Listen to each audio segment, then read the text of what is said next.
Hey, yo, Zerson, welcome to Eternal. Why are the settings of my music so low? It's kind of crazy. Welcome to Eternal. I wanted to talk about a couple things today, kind of interesting episode for now. I want to give some thoughts on the draft environment in Defiance. Now, by no means am I like a master drafter or anything, but I don't know to what extent people are familiar with it, because the new set just came out in mid-December, so people are still pretty fresh to the format. And after a couple really bad drafts, like I basically have very few middle round drafts. I have like maybe one that was like 3-3 or 4-3, and then I have like 0-3, 1-3, and then just 7 wins. So 2 of the drafts that I did ended in 2 7-win decks and 2 very different kind of feels. And I want to kind of talk about what worked and what didn't, and maybe that'll help you in putting together a draft deck. I don't know. It's more of just not a rant per se, but thoughts that might be useful. And what's going on. Actually, I don't understand. I mean, I do understand what the ranked meta is right now, but if you look at the last ECQ, Jund, which is what they call Jund, by secondly Winchest, in this game, it's Fire, Justice, Shadow, kind of a mid-rangey control, like really value threats like Rizon and Show. I can show you mainly what we're going on. We're digressing already. But basically just really powerful cards, good value, like Rizon, Show, Vishishailim, and Vara, the 2 best smugglers in the game.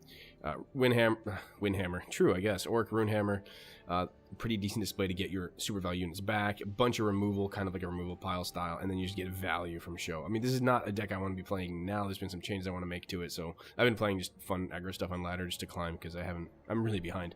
I'm only like Diamond 3, I think, right now, or Diamond 2, something like that. So I'm really behind this month. But, yeah, so that's dominating the meta. That was 6 out of 8 in the last ECQ, which is the Eternal Championship Qualifier, were Jund. Then there was a Arcano Aggro. I think it's this build that I was trying out, which I do kind of like. And then there was a Kenadin's deck, which is all about recursion, abusing Howling Peak with Kenna, which is a neat idea. I think it's like high IQ kind of stuff, and they got in there, which is pretty cool. But anyway, we're talking about draft. So we digress for about 2 minutes. That's not that bad.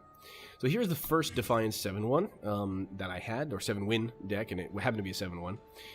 This one I thought when I was drafting it, because I'll be honest with you, I was drafting kind of rare drafty in this one, because I was still building my collection, and there was a couple cards that I definitely needed that saved me a lot of dust. So I didn't really think much of what this deck was going to turn into. Then my last pack just blew up with some good shit. So, as I recall, I thought Oathkeeper's Hammer would be an absolute house late game. I never played it once in all my games. I never got to play it. Because, oddly enough, the beatdown with Resolute Monk and Bleak Basin Guide was insane. Now, the one thing I do have to say is that there are a lot of ping effects in the meta. Recon Tower is one. And I do apologize, I didn't record any of these games. We're talking ex post because I was playing on my mobile. Even though I do have a recording software on there, it just makes my phone like die in about 10 seconds because of the heat generated, so I can't really do too much. But there's a lot of ping effects in the meta, and Recon Tower is one. Once you get it going, it's a little slow, but I managed to hold the ground enough that once I got Recon Tower going, they basically couldn't play Empower stuff, and I basically would ping out their Empower stuff and just go in on mine, which was an interesting way. I didn't think that would actually work, but it kind of did. Again, the most important consideration here was curve.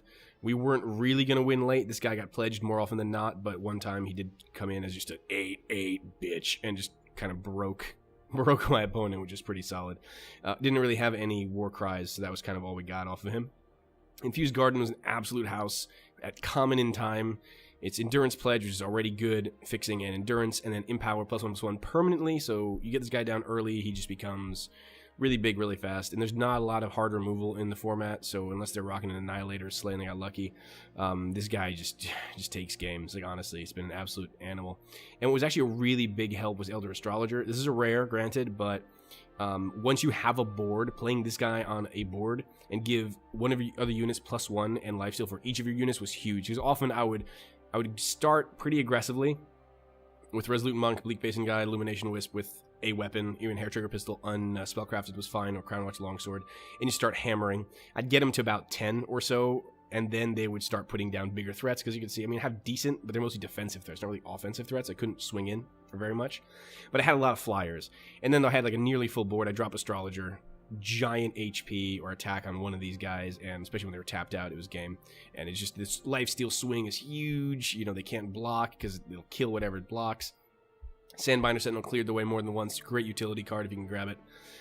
Cleared the way for, again, massive things that hit with Astrologer. And it's a 4/4 for 5 that has flying with upside. That's an amazing card, and it's a really good thing. One of the few good things in Shadow. Shadow's kind of weak this particular meta. There's not really much there, but we managed to get some pretty prime stuff for that. Got some fixing. Fixing is something that's super, super, super important. I can't stress that enough. It always was. Oh, as my earpiece turns off because I didn't have enough noise from this.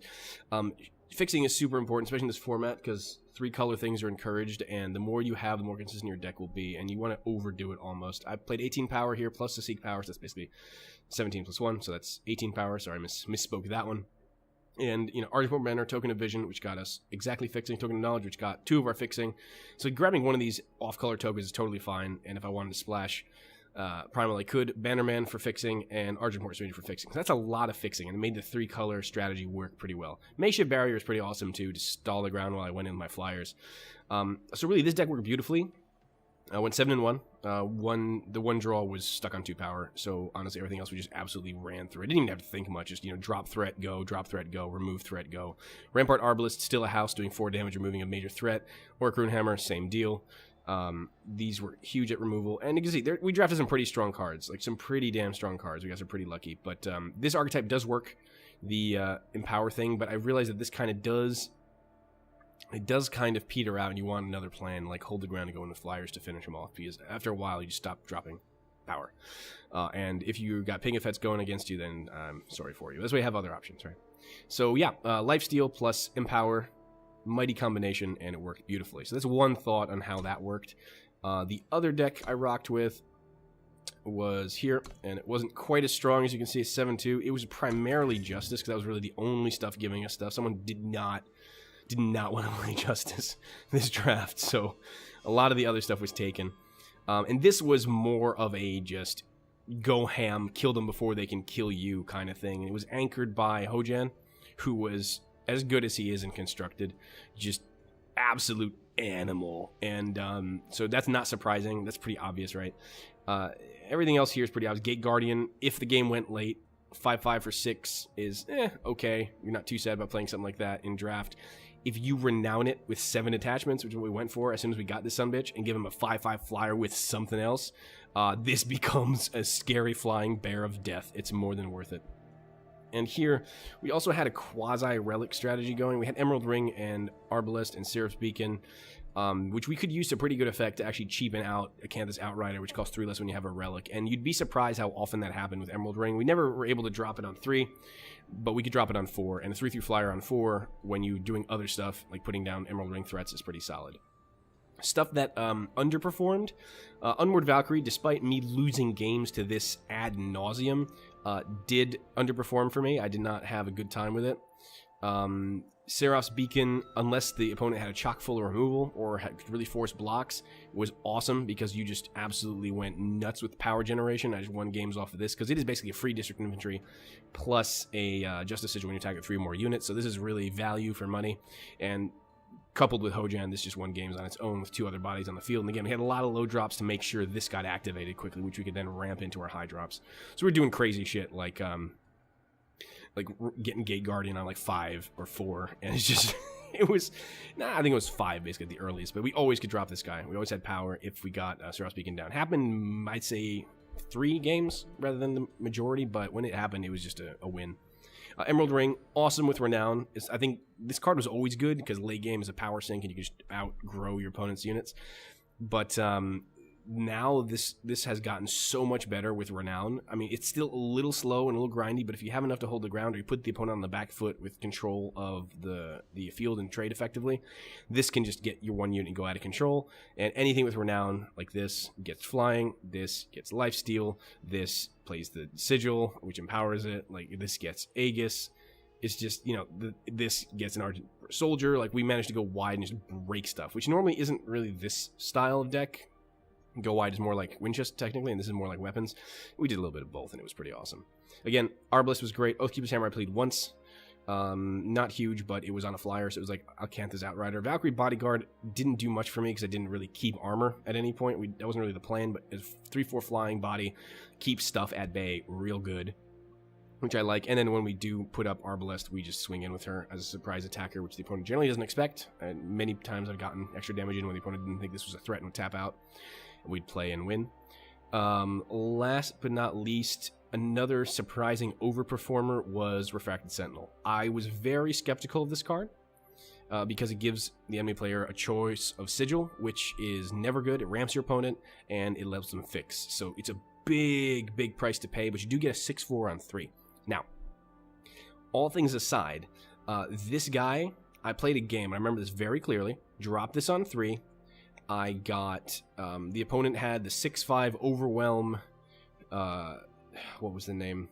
It's new in Defiance. It's 6/5 Overwhelm for 4 in fire, with 2 fire, I think, for 4 cost, and it destroys an enemy relic, and when it dies, the opponent draws Relic of Choice, and then removed this next turn with, I think, a display. So I was about as bad as we could go, and they also got rid of my, I think, Emerald Ring or Seraph Beacon. I think it was Seraph Beacon with that card. So worst possible case, got no value out of this. Opponent ramped, and we still beat down with Flyers and Gate Guardian Surveiller. So it was a really weird game, and this really didn't hurt me as much as I thought it would. In other games where you got it down early and the opponent didn't have a board, and you can clear it with Arbalest or stun stuff with Helm, or just trade early and then drop the sumbitch down, like, it just got out of hand super quick. Like, this on 3, Stalwart Shield on 4, which happened, was just god awful. 7/7 swinging in on 4. Good luck. It's like a worm. It's like a faster Wormstone for 2 cards, which is basically the same thing. You need a Wormstone to combo with a spell. So that was really, really good. And I'm pleasantly surprised by this card. I was very scared playing it because I thought, like, again, if I got hosed, then it would really hose me. And, maybe it did hose me at some points. It did go 7-2 instead of 7-1 in this one, but really overperforming over what I thought it would. And oddly enough, this is not a great card. 2/1 body, can get pinged out with anything. But once you manage to renown it, which I did, going wide helps a lot. And just dropping a 3/2 Argenport Soldier, never a bad thing. What about spells? Jump Kick won me the game a couple times. That was usually on Refracted Sentinel or Surveiller, just a surprise, 6 damage or 7 damage, depending. Also, to keep me out of trouble, I would Jump Kick a Bright Mace Paladin, get lifesteal, hop him over, maybe get a kill, maybe just survive. Display of Honor was great. I never actually used the first mode, 4/4 and lifesteal this turn, so I never got the opportunity. I played a lot of trade/ping heavy decks that killed a lot of my dudes. The opponent played a lot of tricks, but drawing 2 weapons from my Void was really, really powerful in this, because I would often find myself kind of stuck on board, and then I draw like Rampart Arbalest or Bear Arms, or sometimes Peacekeeper's Helm too, just to get the stun off, and that was better than I thought, actually, because I really thought I'd be using the first mode first, the third mode second, and then that one there. The Goat I definitely used too, but I used the 4/4 and lifesteal less than I thought, just situationally, but I mean, it is potent as hell, and there's a reason it's strong. So, 2 very different decks. This one was just like, just get in, just get in, just get in, just get in, just get in, hope you don't have to rely on Gate Guardian. That was really the plan, and it worked pretty well. Sudden Schism also, by the way, insane combat trick. Dropping a surprise Surveiller, because even if he's exhausted, opponent swings in, thinks it's safe. You have, 4 power open, but they don't know what the hell you actually have in hand, and they think they're safe because it's a 4 health unit, immune to Torch, immune to a bunch of stuff. You have nothing, no tricks, so they swing in, Sudden Schism out of Surveiller, kill their value unit, and then game. Many a concede Sudden Schism, so really, really solid card also that overperformed. We knew it was good, but it just was an absolute house in the right situation. So those are the 2 decks I succeeded with. Obviously, some strong cards were drafted. This guy also did pretty solid as well. The Warcry train, once it got going at 1, was really, really good. If there's a 1/1 drop, then you can just keep swinging in, no problem. So yeah, hope that helped you think about the format. Really, aggro, I think, is pretty good. It's a pretty fast format in general, and really high power. I think what I've seen being in Skycrag-ish is the best idea. Then you can pivot into either Justice, which goes into Ixtun here, or you can pivot into, with time, into Aurelion, which is really good as well. Some really, really powerful value cards there. But again, all those require good fixing. I mentioned these in particular because they did neither. This was primarily Justice-based without much here, except for some, I thought questionable picks, but, Refracted Guardian did work. And again, same thing here. Only thing open was time, and again, we just splashed the rest and worked pretty well. So as long as you commit to a strategy, I think you can get there. And Evasion, still awesome, and just remember, not a lot of removal, so Voltron strategies are pretty good in this particular format. So those are what's worked for me. Again, I talked to Eero for 15 minutes, so I'm going to stop. But just, again, if this is useful, great, I'm happy. If not, no loss. But I want to get that off my chest, so maybe it'll actually help someone somewhere when they're evaluating card choices and thinking about how to build their deck. So I just want to talk about Eternal for a little bit, and we'll call it there for now. Thanks for tuning into this episode. And if you do enjoy the Eternal stuff, obviously drop me a comment, drop me a like, so I know to keep putting it up on the channel, because I do play this anyway, so it's my CCG of choice at the moment, and I have no reason to stop. It's been fantastic, so it'll probably keep coming up, but good to know if you actually enjoy this stuff or not. So, alrighty, thanks for tuning in. I've been Nurse. Till next time. Till then.